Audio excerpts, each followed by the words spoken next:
এই সভা থেকে একটা প্রস্তাব দিতেছে যে ধর্ম মন্ত্রণালয় থেকে যে বই ছাপা হয়েছে এটা ব্যান করা এবং এই ফতোয়াদাতা যারা সরকারের পেটে কৃমি ঢুকে গেছে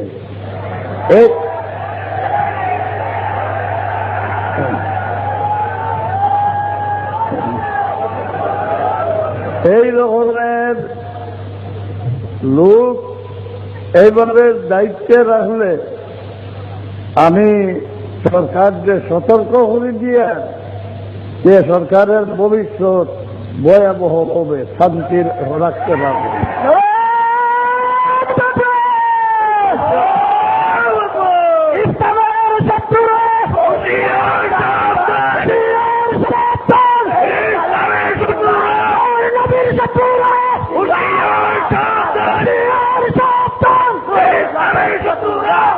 এই রকমের লোকরে পদত্যাগে সরাই দেওয়া দরকার কিনা?